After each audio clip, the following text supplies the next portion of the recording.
মুসলিম ধর্ম সহ সকল ধর্মের মানুষদেরকে আহ্বান করছি, লা ইলাহা ইল্লাল্লাহ। এই অসীম শক্তিশালী কালিমা, এটা কোথা থেকে আসছে, কি অর্থ বহন করছে, তা গভীরভাবে আয়ত্ত করুন। দুনিয়া এবং আখিরাতে সফল হবে তারাই যারা আজকে খাঁটি তওবা করে সারা দিন মগ্ন থাকবে আল্লাহর জিকিরে। আজ আপনি কষ্টে আছেন, ভাবছেন কেন একটার পর একটা বিপদ আসে আমার জীবনে। একটা শেষ হয়, আরেকটা শুরু হয়। কখনো শরীর, কখনো টাকা, কখনো সম্পর্ক, আবার কখনো বা আত্মীয়র মৃত্যু। মনটা চুপচাপ কষ্টে ডুবে আছে। কিন্তু আপনি জানেন কি, এই কষ্টের পিছনে আছে একটি নাম, আল্লাহর ভালোবাসা। হ্যাঁ ভাই, আপনি অনেকের মধ্যে বেছে নেওয়া একজন।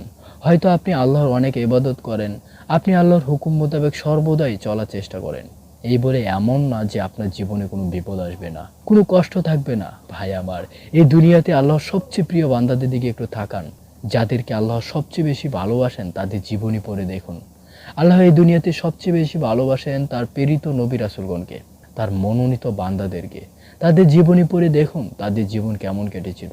আল্লাহর নবী হযরত আইয়ুব আলাইহিস সালাম টানা 18 বছর পুরো শরীর পচে গিয়েছিল, যন্ত্রণায় ছটফট করতেন। এতটাই দরিদ্র হয়ে পড়েছিলেন তার ঘরে খাবার থাকতো না, সন্তানরাও মারা গিয়েছিল, বন্ধু বান্ধব, প্রতিবেশী, এমনকি নিজের লোকেরাও তাকে ছেড়ে গিয়েছিল। তবুও তিনি মুখে একটিও অভিযোগ আনেননি, বরং আল্লাহর ধৈর্যের পরীক্ষায় সফল হয়েছেন। এই তো ছিল প্রকৃত প্রিয় বান্দার আলামত। নবী ইব্রাহিম আলাইহিস সালামকে আগুনে ফেলা হয়েছিল, তবুও আল্লাহর উপর ভরসা ছাড়েনি। সুবহানাল্লাহ।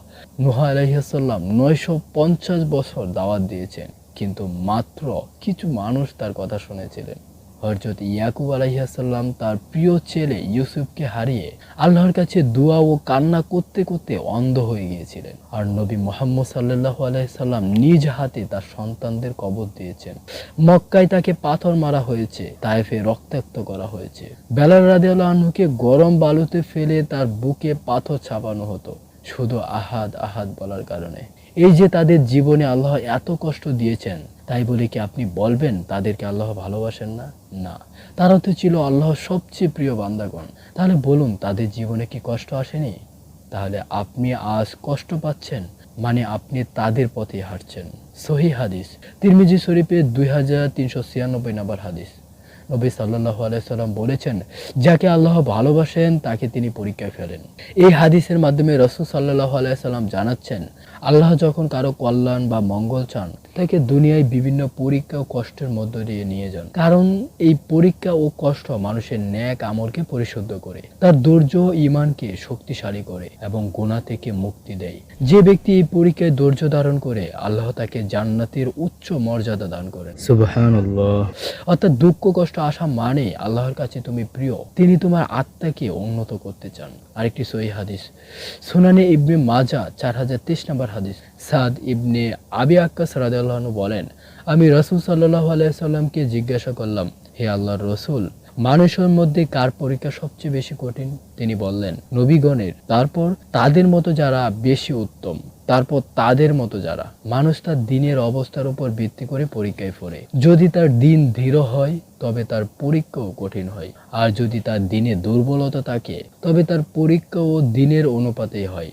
বান্দার উপর পরীক্ষা অব্যাহত থাকে যতক্ষণ না সে গুনাহ থেকে পাক হয়ে নিখুঁতভাবে দুনিয়া থেকে বেরিয়ে যায়। সুবহানাল্লাহ।